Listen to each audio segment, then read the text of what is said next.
Nous sommes en janvier 2020, il y a un an, et le premier grand chelem de l'année, l'Open d'Australie, débute. Le tableau principal n'a pas encore commencé que le tournoi connaît déjà des difficultés. Depuis 4 mois, le pays combat les flammes, l'Open d'Australie est menacé. À Melbourne, l'air est toxique et menace la santé des joueurs. Des matchs de qualification sont repoussés, les joueurs ont du mal à respirer, on assiste même à l'abandon de la Slovène Jakupovic, incapable de poursuivre son match. Au bout de la quinzaine, c'est le numéro 2 mondial Novak Djokovic qui s'impose contre Dominic Thiem 6-4, 4-6, 2-6, 6-3, 6-4. Mené 2-7-1, dominé, semblant complètement perdu, il a su se remobiliser pour gagner en 5 manches. C'est son 8e sacre ici, un record. Sur son passage, il aura su se défaire de Struff, Ito, Nishokia, Schwartzman, Raonic, Federer et Thiem en finale. En remportant son 17e majeur, il retrouve aussi la place de numéro 1 mondial et n'est plus qu'à 2 longueurs de Nadal et 3 de Federer dans la course au Grand Chelem. A noter le parcours miraculeux de Roger Federer qui atteint les demi-finales après avoir frôlé l'élimination à 2 reprises, contre Millman au 3e tour et contre Sandgren en quart de finale, le maestro a eu chaud.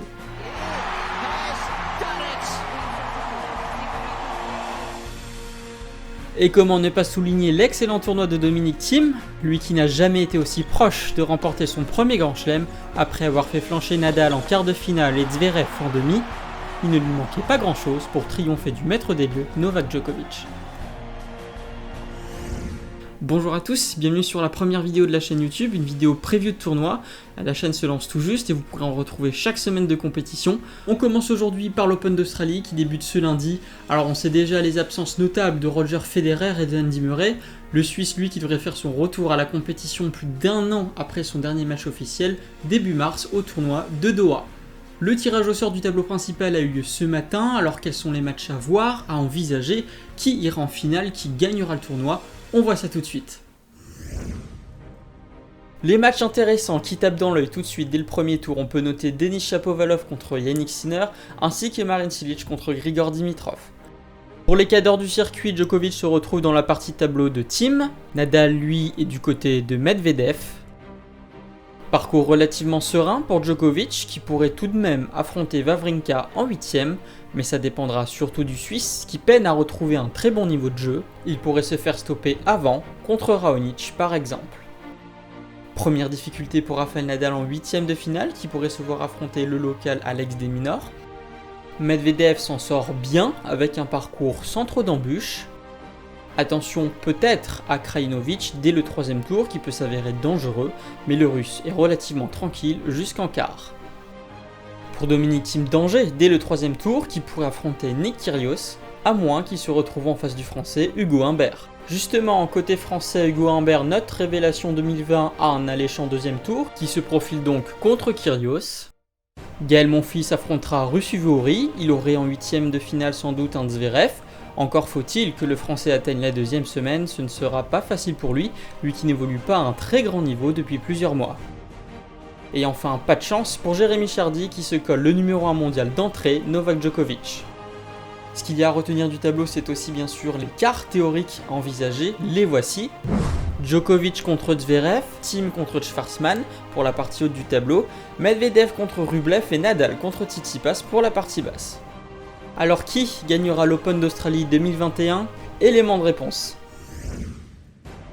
Novak Djokovic part forcément favori, en vue de ses résultats chaque année dans le tournoi, les conditions lui conviennent parfaitement, il a affiché un niveau de jeu très convaincant pour le début de l'ATP Cup qui se déroule en ce moment, mais attention tout de même pour le Serbe qui apparaît depuis quelques mois plus nerveux que d'habitude et un cran au-dessous de son superbe début d'année qu'il nous avait offert en 2020.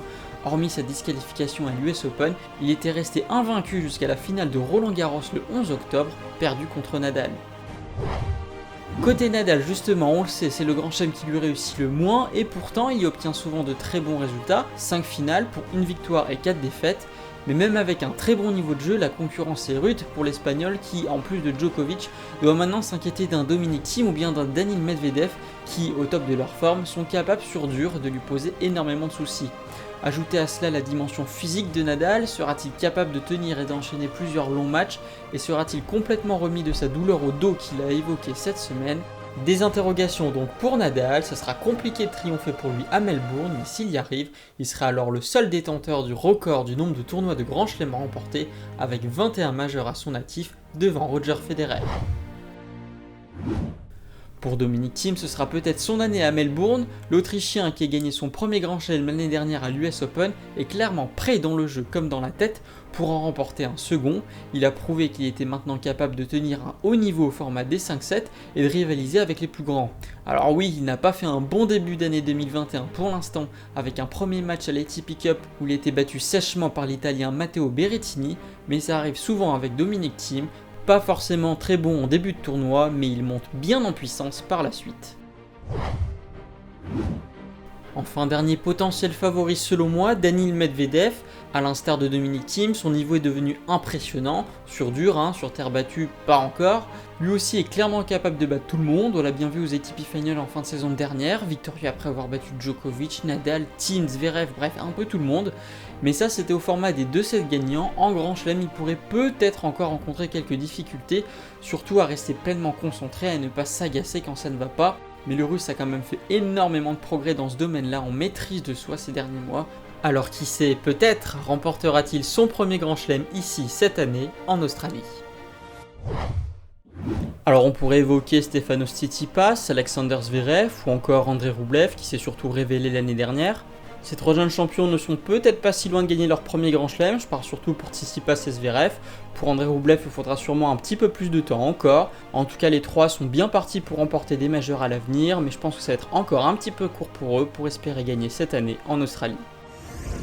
Pour ma part, je mouille un petit peu, je verrais bien une victoire de Dominic Thiem qui prendrait donc sa revanche par rapport à l'année dernière. Alors peut-être qu'il aura du mal en début de tournoi comme il a souvent du mal, mais je vois terminer à un très haut niveau. Vous pouvez me dire en commentaire qui vous voyez triompher, ou quelle sera l'affiche de la finale, ou qui sait, peut-être y aura-t-il une surprise. J'espère que vous avez apprécié cette première vidéo, si c'est le cas, un petit like, un abonnement, un partage aussi si vous pouvez, ça aidera beaucoup au développement de la chaîne, je vous en remercie. Si vous avez des suggestions, je les prendrai avec grand plaisir. En attendant, j'espère qu'on va passer un superbe Open d'Australie 2021, en tout cas ça s'annonce très intéressant. Je vous dis à très vite, bon tournoi à tous, salut!